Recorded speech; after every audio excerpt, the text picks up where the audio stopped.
again overextends, and look at the position he's in. Horrific position, back turn. He looks like Ryan Garcia.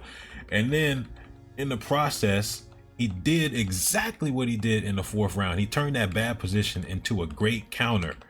Elite strike, and that's what we love to break down here in the lab. This is obviously the 5th part, meaning there are 4 more parts, breaking down the 4 previous rounds. If you have not seen those, go watch those right now. And while your fingers are moving, hit the like button, hit the subscribe button, hit the notification bell.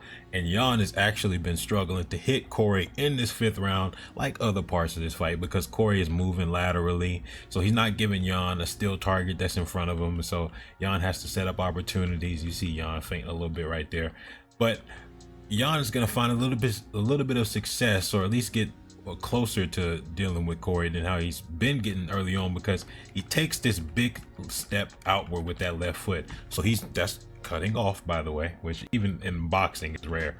So good on Jan to try and cut off the movement. And as he does that, left foot aligned, left shoulder aligned, so he can launch that shot, and he grazes Cory. That's a lot more success than he was having a few seconds ago early on in this 5th round.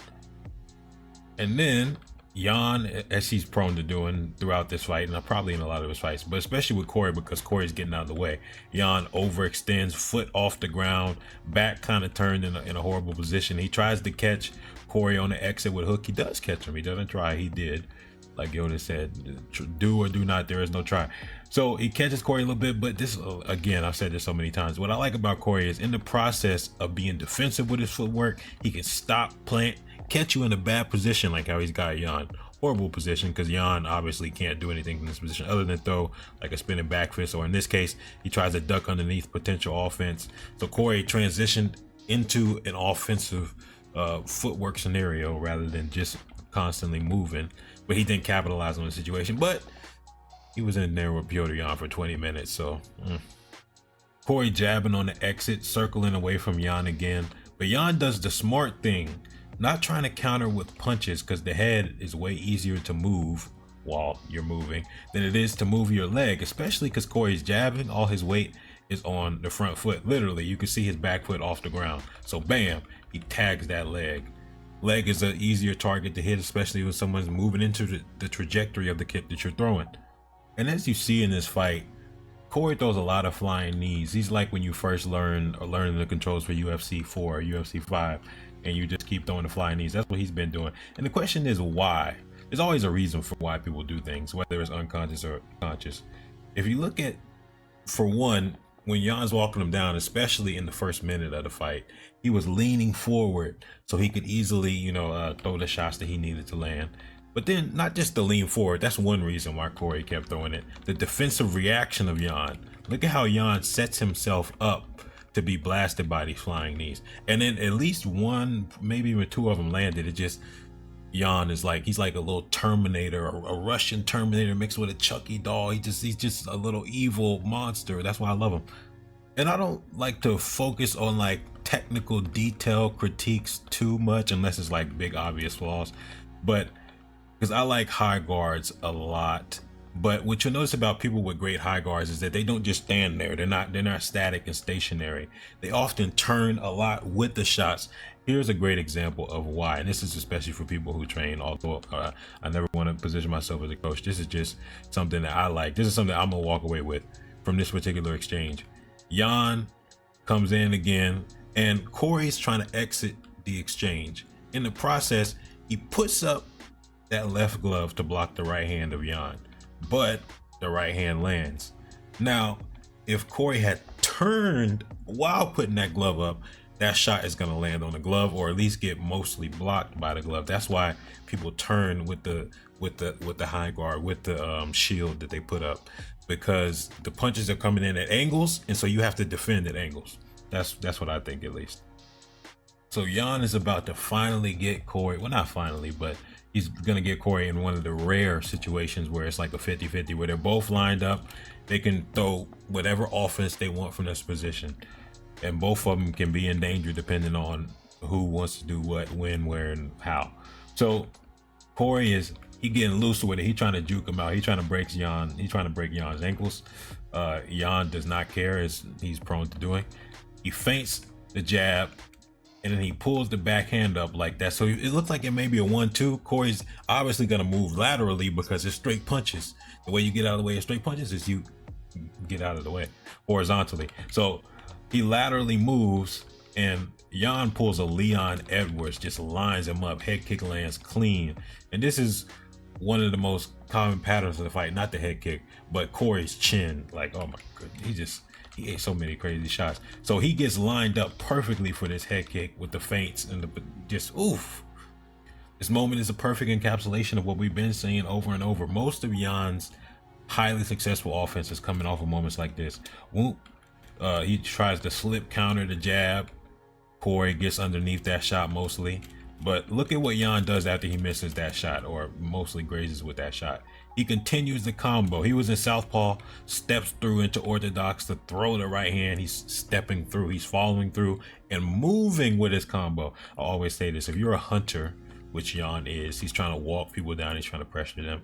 It's not enough to throw shots. You have to move with your shots, especially if you're facing someone with elusive footwork that's not going to stand in front of you. You can't stand in front of them.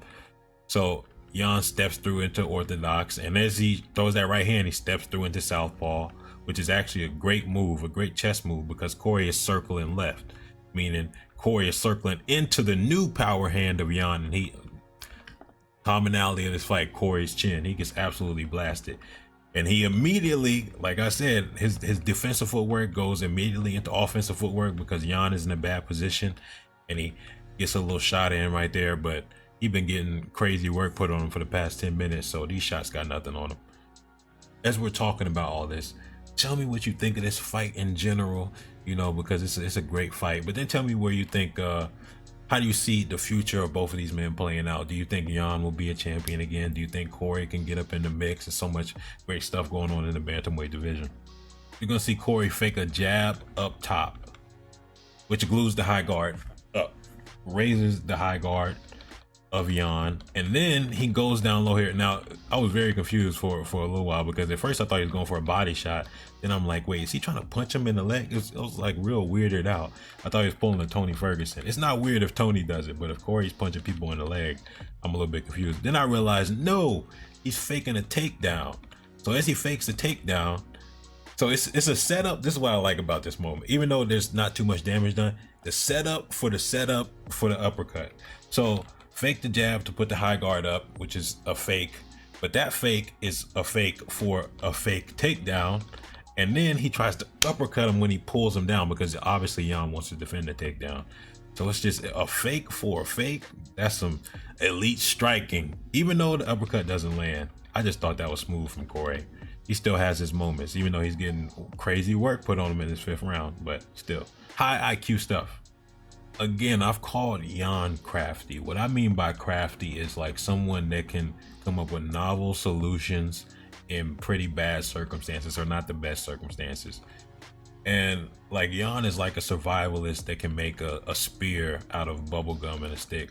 So he steps in with the jab, throws the cross, again overextends, and look at the position he's in. Horrific position, back turn, he looks like Ryan Garcia. And then in the process, he did exactly what he did in the 4th round. He turned that bad position into a great counter.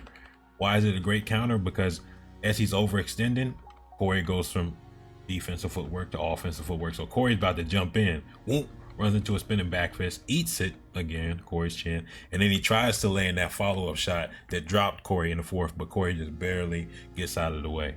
And of course, this little Terminator can't go without ending the fight on a crazy note. Jab, Cory pulls back, obviously.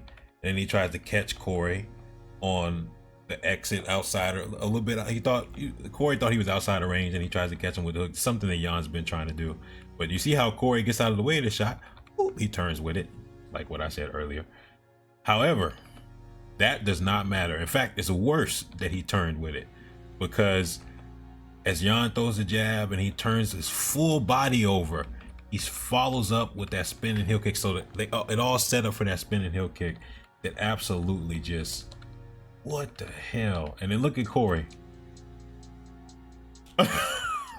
He tried to Jorge Masvidal him, but Petr Yan said, "I'm not Ben Askren," and he is right. Roy Jones up next, then something special that'll probably drop tomorrow. Then go back to Riddick Boy, Vander Holyfield, and then Canelo this weekend. And then I'm gonna prep for, way over during next week, and it's a lot. May is gonna be filled with a lot of stuff, a lot of pre-fight, a lot of post-fight breakdowns. It's a lot coming in May, so stay tuned. Notification bell, so important. The notification bell makes it so that you don't miss a damn thing. Now, let's keep exploring fight science, philosophy, immortality, Sarah Mount.